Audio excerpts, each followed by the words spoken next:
All right, so now we'll take a look at u substitution and how that works when you have a definite integral. So of course, when we have bounds with our integral. So essentially, this theorem up here says all you're going to do is whatever you write down. So like if we say something like u is a function of x, for instance, maybe u equals x squared, then this new bound here would be a squared. We just plug in our old value into our substitution equation, the function. So let's get started with example 2, part A. Let's go ahead and let u equal the inside function, x squared. So let u equal x squared, du is 2x dx.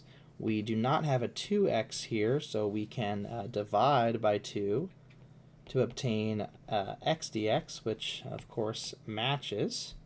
So this inside becomes a u, and then the dx with the x becomes a 1/2 du. We also want to figure out how our bounds translate. So we'll take our substitution equation, u equals x squared, and simply plug in these x values and figure out what they become.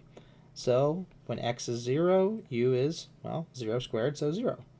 So the top bound, the bottom bound stays the same. The top bound, however, pi, this becomes pi squared. So we have 1/2 the integral from 0 to pi squared cosine u du, which is 1/2 sine of u between 0 and pi squared. So 1/2 sine of pi squared, and if we plug in the bottom bound of 0, sine of 0 is 0, so we finish off with that, 1/2 sine of pi squared. Moving on to part B, again, we can always just try a substitution. Maybe it's wrong, but a good shot in the dark is if you have a composition of two functions, the inside function is a good possibility. It's a good candidate for what u should be in order to evaluate this integral. So let's just begin by saying, okay, here's an inside function, 1 over v. So let u equal 1 over v. Find our differential. Du is negative 1 over v squared dv. Well, we do have we can always think of our integrand. Sure, we can think of it as 1 over, or e to the 1 over v squared, but we can also equally as well think of this as e to the 1 over v times the fraction 1 over v squared. So you can see that even if we don't actually literally rewrite this, we can choose to think of it like this in our heads. So if we think of it written like this, then it is clear that we do have this copy of 1 over v squared, and we do have that dv. So the only thing we don't have is this negative, which is never a problem. Any coefficient right here, we just divide it over to the other side. Okay? In which case, this integral here, I'll kind of just move down a little bit. This would become negative the integral e to the u du, because the 1 over v squared dv, that becomes a negative du. So there's our negative, there's our du. Now we have to think about how our bounds translate. So our bottom bound of 1, if we plug it in for v in our substitution equation, we have 1 over 1, which is 1. The top bound is 2, so we have 1 over 2. So this integral is from 1 to 1/2. Something else we can do, a callback from Calc 1, is we can always swap the bounds, swap the upper bound for the lower bound and the lower bound for the upper bound. But we have to pay a price, and that price is the coefficient in front flips signs. So what we can do is we can think of paying the price of a negative. We can absorb the negative into the integral and flip the bounds so that this number on the bottom is 1/2 and this number on top is 1. Is that necessary? Absolutely not. But a lot of people, myself included, we like to generally think of an integral as starting with a smaller number, working our way to a larger number. Sort of on the axis, we're moving from left to right. So we can do this if we want to. Not necessary, but it is a useful thing.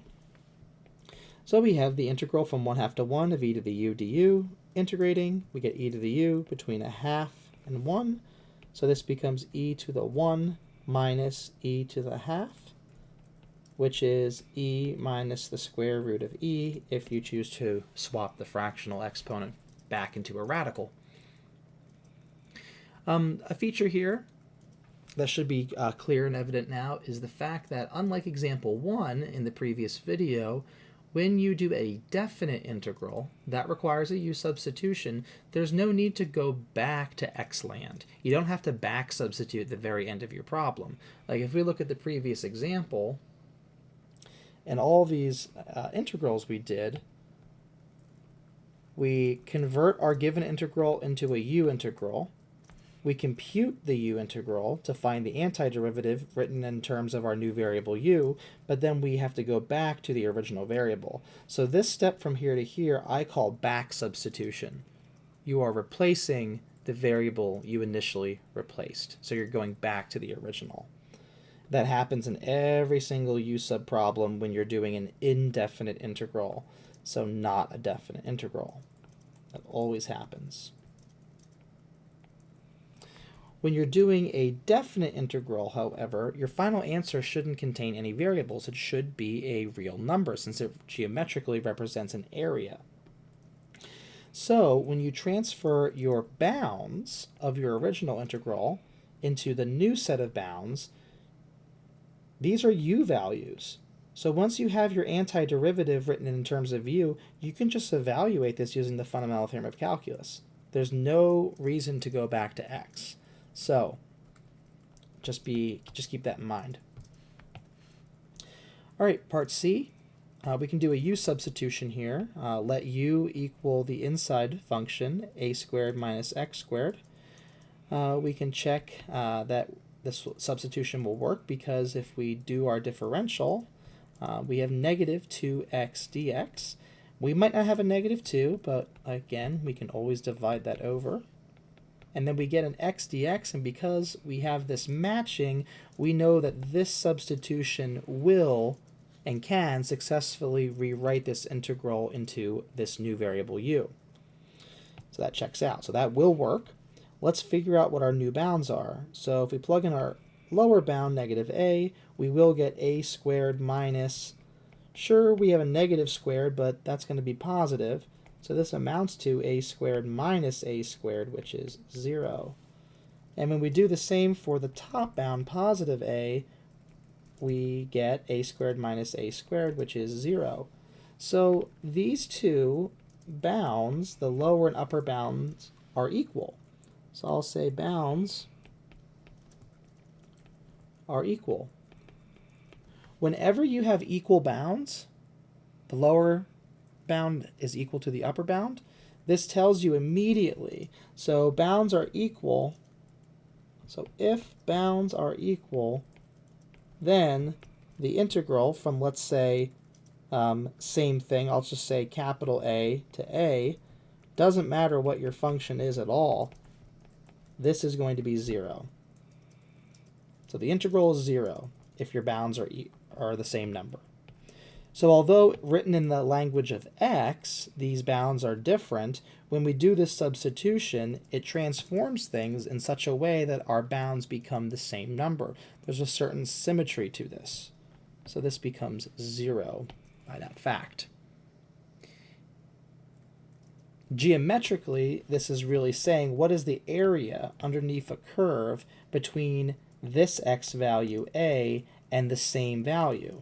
Well, if there's no spread, there's no width. If there's no width, there is no area. So the area is 0. So the integral is 0. For part D, What we're going to do here is we can attempt a u sub. Let u equal 4 minus x squared. Du is negative 2x dx. Again, like part C, we don't have a negative 2. We can divide that over. But we don't have this plus 3, and there's no way to insert a plus 3 here. I mean, we could add a 3 dx to each side, and then we could factor out the dx to get an x plus 3 dx. So that would match, but then we have this dx on the left-hand side, and that wouldn't translate the integral. We're trying to replace all of the dx's with a du, and the x's with u's. So this wouldn't work. So we run into an issue here. We can go ahead and try to algebraically manipulate this. Let's just try to distribute this radical through and break this up into two separate integrals. So we have integral from negative 2 to 2, x root 4 minus x squared dx, plus the integral from negative 2 to 2, and that's a constant of 3, so I can pull that out. So 3 times that integral from negative 2 to 2 of the square root of 4 minus x squared. So if we look at these two integrals, we can notice that in this first integral, it's exactly this integral from part C in the special case where a equals 2. If we just let a equal 2, we immediately get this integral. And in part C, we have shown that this is equal to 0. But now we're left with this integral. And our u substitution that we were attempting to do from the original form, we still have the same inside function, so it looks like at a glance, at a very brief glance, that this u substitution could be possible. But when we find our x dx here, we notice that because this differential equation has an x in it, and our integrand is lacking an x, there's no way we can make this x in the differential go away, and there's no easy way to make an x appear here. Sure, we could put an x here, divide by the x, and then our u sub would work for the numerator, but then we now have this x in the denominator that we have to get rid of somehow. So it doesn't really match up or work well.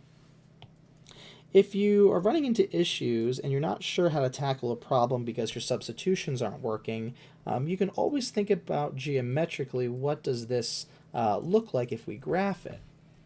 So notice here,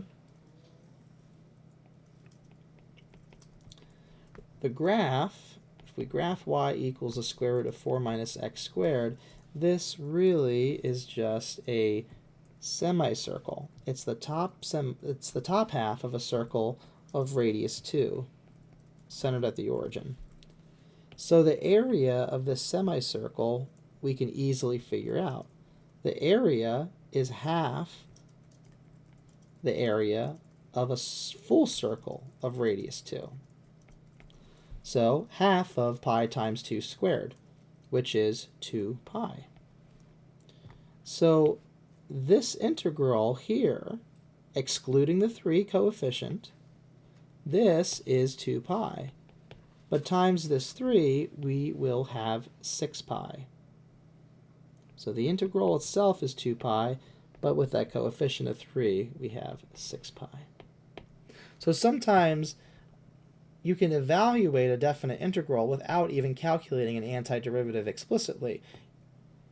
In such cases, you typically rely on geometry or some other underlying symmetry.